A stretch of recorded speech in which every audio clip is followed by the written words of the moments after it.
Many smart professionals are afraid of negotiating, which is why they end up in these situations. His annual bonus was my entire year's salary. That's why today you'll learn a roadmap for negotiating. You want something, you just go and ask. ज़्यादा तो मना करेगा कोई.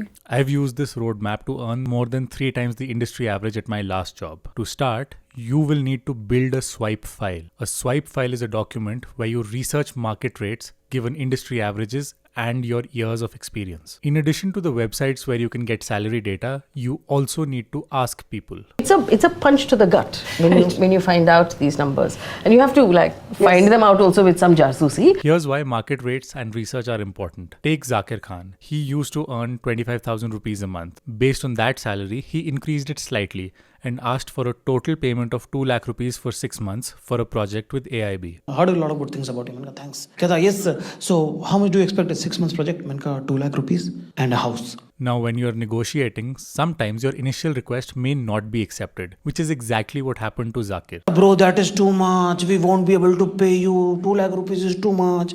How can I pay you 2 lakh rupees? This is why research is important, because often we underprice and undersell ourselves. Here is how Zakir's negotiation ended. Well, Zakir, trust me, I am already pushing too much. That's not even our budget.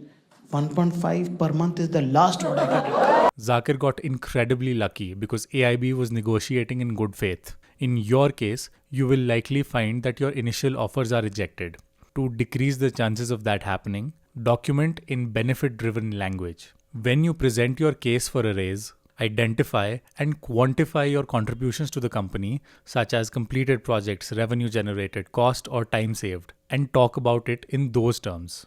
Don't say, I need a raise because I worked hard. That will not work. Instead, say something like, I changed the headline of the sales page, which improved conversions by 5% and revenue went up by X%. If you're interested in building all of these skills step by step, you'll love my email newsletter. Over 5,000 people read each week to get exclusive tactics and strategies that I don't share anywhere else. Click the link in the description to sign up. But even if your request is still rejected, don't take it personally and rely on the next habit. Downselling. Downselling means changing the terms of your offer after the first no. This is a fictional example, but this is actually what downselling looks like. And I want Charles gone.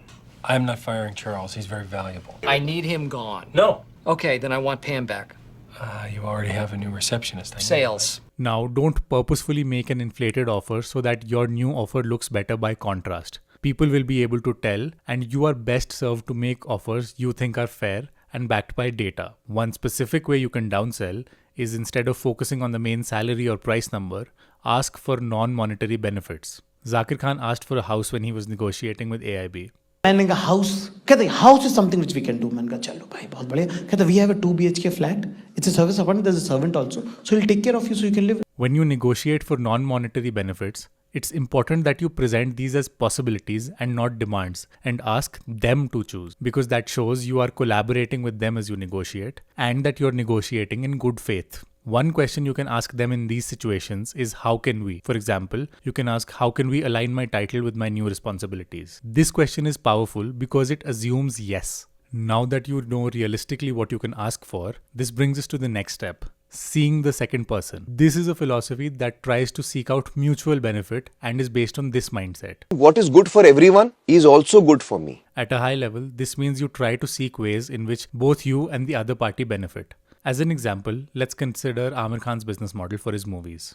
When everyone is paid and all costs are recovered, I become a percentage in profits. It's a win for the producer because it lowers film costs and lowers risk for them. It's a win for Amir because he gets to make the movie he wants to make and gets a higher percentage of the profits that the movie generates. But how can you do this? One way is creating conditional offers. For instance, if you bring a certain amount of revenue to your company, you can negotiate for a small percentage of it subject to key deliverables. But all of the tactics in today's video will not be useful to you if you ignore the emotional aspects of negotiating. Many people don't negotiate because they are afraid it won't work, or their lack of confidence stops them. The only thing worse than a negotiation not working out for you is you not trying. Some people are even worried that negotiating makes you look like you're causing trouble for other people. I used to have a male colleague who would always go back and argue, irrespective of the number, and always say, no, this is not good enough, this is not good enough, this is not good enough, and walk away with kam se kam 5% ka bump up to what he had given.